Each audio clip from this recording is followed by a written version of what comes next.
Então vamos negociar. Infelizmente, 82% das pessoas que estão passando por essa situação de crise financeira estão em inadimplência. Aproximadamente 82% delas sofrem impactos emocionais ou impactos físicos, motivados exatamente por essa situação de crise financeira, motivados exatamente por essa inadimplência que elas estão atravessando no momento. Se as consequências da inadimplência se limitassem apenas a consequências financeiras, seria ótimo, não é verdade? Mas infelizmente não é bem assim que acontece. Eu já passei por essa situação, provavelmente você esteja passando, atravessando essa situação caótica, ou até mesmo conheça alguém que está nessa situação de vulnerabilidade, que está nessa situação de inadimplência, de crise financeira.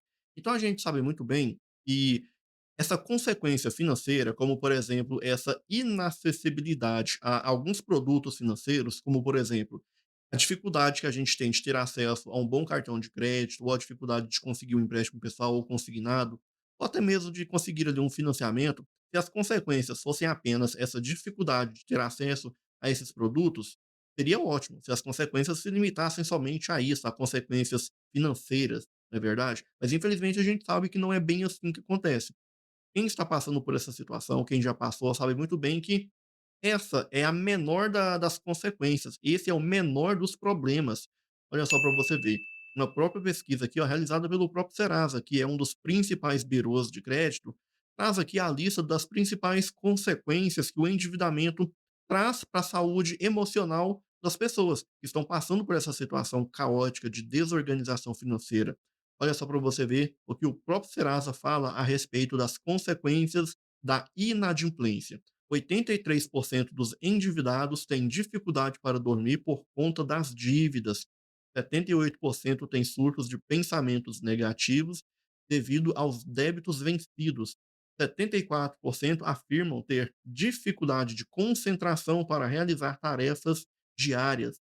62% dos entrevistados sentiram impacto no relacionamento conjugal. Olha só para você ver a dívida atrapalhando o relacionamento conjugal das pessoas, atrapalhando o casamento das pessoas que estão passando por essa situação caótica. 61% viveram ou vivem sensação de crise e ansiedade ao pensar nas dívidas. Olha só para você ver. 61% sofrem de ansiedade por causa da inadimplência, consequências da inadimplência, consequências ali da crise financeira. E a lista não para. Olha só para você ver as consequências que acaba ocasionando, né, aí motivados por essa inadimplência, motivados ali por essa crise financeira. Então, por isso que eu sempre digo, se as consequências da crise financeira se limitassem somente a consequências financeiras, seria ótimo, esse seria o menor dos problemas, não é verdade? Mas infelizmente as consequências são muito mais devastadoras do que a gente imagina. E quando a gente pensa que a situação não pode piorar, enfim, aí que a gente se engana, né? Aí que a situação ela se agrava ainda mais. Porque o banco percebendo que você está nessa situação de vulnerabilidade, que você está nessa situação de crise financeira, que você está começando a perder o controle da sua vida financeira, o que você acha que o banco vai fazer nesse momento? É claro, nesse momento que o banco percebe que você está nessa situação de vulnerabilidade, exatamente nesse momento que ele enxerga em você uma verdadeira mina de ouro. Como assim, Thiago? É exatamente nesse momento que ele vai começar a te fazer aquelas propostas sobrecarregadas de juros e multas. Exatamente nesse momento que ele vai começar a te induzir a fechar um acordo que você de fato não consegue estar honrando. E aí você estando nessa situação de vulnerabilidade, estando ali com seu psicológico já abalado, e o pior, sofrendo essa pressão pelo banco, você vai acabar fechando um acordo que você vai pagar ali em 6 prestações, vai quebrar esse acordo, e quando você quebrar esse acordo, o que que acontece? A dívida volta à estaca zero, exatamente isso. A dívida volta ali ao seu valor original, e pior, essa dívida ela pode dobrar ou até mesmo triplicar de valor, motivado por essa quebra de contrato, por essa quebra de acordo. Então chega até a ser ali, eu diria que repulsivo, né, essa atitude. E infelizmente isso acontece com mais frequência do que você imagina. Exatamente nesse momento, o banco vai alavancar ainda mais ali a sua margem de lucro, porque ele vai exatamente aproveitar dessa sua vulnerabilidade para te induzir a estar fechando um acordo que você não vai conseguir honrar. E infelizmente tem algumas pessoas que pensam assim: "Ah, mas a pessoa fechou o acordo porque ela quis". Será mesmo que foi porque ela quis? Olha só para você ver as consequências da crise financeira. Olha só para você ver as consequências que a inadimplência acaba trazendo, os impactos emocionais. Será que essa pessoa realmente estava ali com seu emocional saudável? Será que ela tinha ciência dos direitos dela em relação a essa dívida, em relação a essas cobranças? Será que ela estava ali no seu inteiro potencial? Será que ela estava ali completamente capaz, né? Ela estava ali com todas as suas argumentações em dias para conseguir fechar um bom acordo? Será que realmente ela fechou esse acordo porque ela quis? Ou será que ela estava ali, de certa forma, vulnerável a toda essa situação? Infelizmente, né, é essa a realidade que a gente vê acontecendo diariamente, né, minuto a minuto. A maioria das pessoas que fecham acordos, fecham motivados por essa pressão psicológica, fecham acordos motivados ali por essa estabilidade emocional que elas estão passando, sendo assim, elas acabam agravando a situação ainda mais. E olha só, eu não estou dizendo para você que negociar é uma má escolha, é uma má alternativa. Pelo contrário, negociar uma dívida é uma excelente alternativa. É exatamente isso que vai te fazer superar essa situação caótica que você está. Negociar, chegar a um acordo, é uma excelente alternativa para que você possa conseguir diminuir juros e multas. Mas uma grande diferença é você estar preparado para isso e outra é você estar vulnerável a essa situação, você está, eu diria que ali com seu psicológico despreparado, você está ali com seu conhecimento financeiro totalmente despreparado em relação a essa negociação. Quando você está preparado, você de fato consegue negociar, você de fato consegue bons acordos, boas propostas. Agora, quando você está nessa triste estatística de 82%, né, então aí a consequência é devastadora. Aí o banco vai sim enxergar em você uma mina de ouro e vai sim fazer com que você acabe aceitando contratos, acordos que você de fato não vai conseguir honrar, vai quebrar esse acordo e vai virar aquele ciclo vicioso, certo? Vai virar aquele ciclo sem fim. Você fecha um acordo, quebra, fecha outro, quebra e assim vira aquele ciclo vicioso. Você nunca consegue sair dele. Mas a grande questão é como superar essa situação, não é verdade? Como conseguir dar a volta por cima, como utilizar estratégias para ser mais esperto que o banco, como ser mais inteligente que o banco.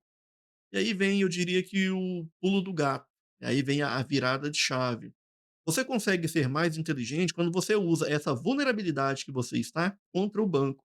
Da mesma forma que ele vai utilizar essa vulnerabilidade sua a favor dele, você pode muito bem utilizar essa mesma vulnerabilidade que você está passando contra o banco. Olha só para você ver o quão interessante é. A mesma alternativa que o banco, né, a mesma estratégia, melhor dizendo. A mesma estratégia, o mesmo mecanismo que o banco vai utilizar contra você, você pode utilizar esse mesmo mecanismo contra o banco. Sabe, mas por que que as pessoas não utilizam, né, essa estratégia a favor delas? Aí vem a falta de informação, a falta de conhecimento. Muitas pessoas acabam esperando fórmulas mágicas para superar essa situação de crise financeira. Muitas pessoas estão esperando até hoje uma fórmula mágica para colocar a vida financeira em ordem. Infelizmente, isso não existe. O que vai te tirar dessa situação, de fato, é o conhecimento, é a informação que você vai ter. É como o livro, é aquela frase do livro, aquela famosa frase do livro A Psicologia Financeira. Toda decisão que você toma é baseada nas informações que você tem disponível no momento. Se você não tem nenhuma informação, a sua decisão, é claro, vai ser uma decisão péssima, só vai trazer prejuízo para você. Agora, quando você tem informação, quando você tem os conhecimentos necessários, aí toda decisão que você tomar certo, né, é certeza, vai trazer vários e vários benefícios para você. Mas a grande questão é como utilizar essa vulnerabilidade ao seu favor, né? Como utilizar essa vulnerabilidade que você está passando contra o banco, como reverter aí a polaridade, como inverter esse jogo para que você seja o vencedor dessa negociação. Você vai utilizar o próprio Código de Defesa do Consumidor. E quando eu digo utilizar o Código de Defesa do Consumidor, eu não estou dizendo para você decorar esse livro de pé a cabeça, não estou dizendo para você decorar artigos de lei. Porém, se você quiser, vai ser excelente. Vai ter aí uma excelente escolha que você vai estar fazendo. Mas você pode estar utilizando o Código de Defesa do Consumidor para estar fazendo com que os seus direitos básicos sejam respeitados. Então, quando a gente fala em vulnerabilidade, o próprio Código de Defesa do Consumidor fala a respeito disso, desses acordos que você recebe, certo? Esses acordos onerosos que apenas aumentam o valor da dívida. Então, o próprio Código de Defesa do Consumidor está ali protegendo você exatamente desses acordos que o banco te faz quando você está nessa situação de vulnerabilidade. Olha só para você ver o quão interessante é, o quão engraçado é. Ao mesmo tempo que ele te faz uma oferta aproveitando da sua vulnerabilidade, você pode negar essa mesma oferta em relação da sua vulnerabilidade. Olha só para você ver. Você pode utilizar a mesma estratégia que ele está utilizando contra você, você vai utilizar essa mesma estratégia contra ele. E nessa briga de estratégias, você vai sair o vencedor, porque o Código de Defesa do Consumidor está ali ao seu lado, né. Ou como o próprio nome já diz, né, o Código de Defesa do Consumidor. Você é o consumidor, você é o polo mais fraco nessa briga, você é a parte mais fraca nessa negociação. Então é claro, quando você está nessa situação de crise, de desorganização, de instabilidade emocional, você pode utilizar isso de acordo com o próprio Código de Defesa do Consumidor para negar essas ofertas, porque essas ofertas vão apenas aumentar o valor dessa dívida. E o Código de Defesa do Consumidor ele é bem claro em relação a isso. Quando você está nessa situação de desorganização, de crise financeira, essa instabilidade emocional, ele vai sim te amparar em relação a esses acordos.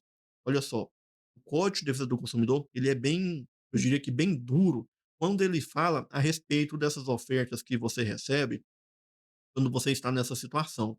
Ele chega a dizer, de forma bem didática para que você entenda, para que você tenha, né, uma noção bem clara do que ele diz a respeito dessa situação que você está, ele fala que quando você está nessa situação de crise financeira e que você está passando por essa vulnerabilidade emocional, ele diz que esses acordos que o banco te faz, esse acordo ele é nulo.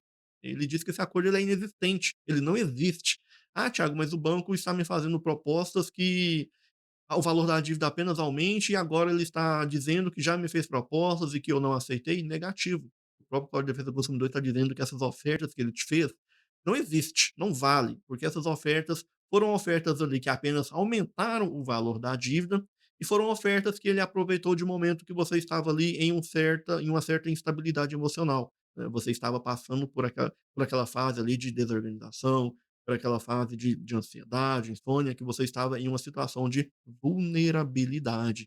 Então, o próprio Código de Defesa do Consumidor diz que essas ofertas não têm validade nenhuma.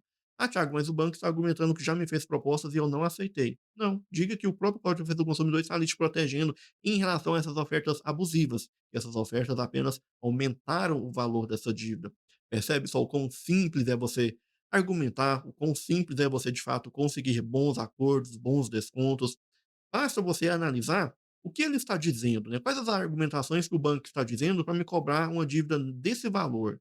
O que levou essa dívida a chegar a esse patamar? Então você começa a analisar as argumentações que o banco está utilizando para aumentar o valor dessa dívida, e você vai começar a perceber que essas mesmas estratégias que ele utiliza contra você, você pode utilizar essas mesmas estratégias contra ele. É só você inverter o jogo. É claro, não será fácil você estar nessa situação de vulnerabilidade, você estar nessa falta, né, de controle emocional. É claro, não vai ser fácil, mas fique tranquilo, não precisa você se desesperar, porque o próprio Código de Defesa do Consumidor está ali exatamente do seu lado, exatamente ao seu favor. E mais uma vez eu digo, eu não estou dizendo para você decorar leis, artigos, nada disso. Você só precisa saber quais são os seus direitos básicos. E quando você sabe quais são os seus direitos básicos, eu tenho certeza que você vai começar a ter mais tranquilidade, você vai começar a ter mais controle da sua vida financeira, você vai começar a ter mais controle sobre essa pressão que o banco vai te fazer, ele vai começar a perceber que essa pressão não está fazendo muito efeito, porque você já está começando a ter mais informação, você está começando a ter mais conhecimento sobre os seus direitos básicos. E é claro, como eu sempre digo e vou repetir várias e várias vezes, negociar da maneira correta é uma excelente estratégia, é uma excelente alternativa para você colocar um ponto final nessa situação de inadimplência que você está. E se você quer aprender a negociar da maneira correta, utilizando as argumentações corretas e conseguir de fato bons descontos, é só você clicar no link que tem logo abaixo aqui nesse vídeo e fazer parte da comunidade Recuperando as Finanças. Se você gostou do vídeo, curta, compartilhe e não se esqueça, se inscreva no canal e ative o sininho de notificações. Te vejo no próximo vídeo. Até mais.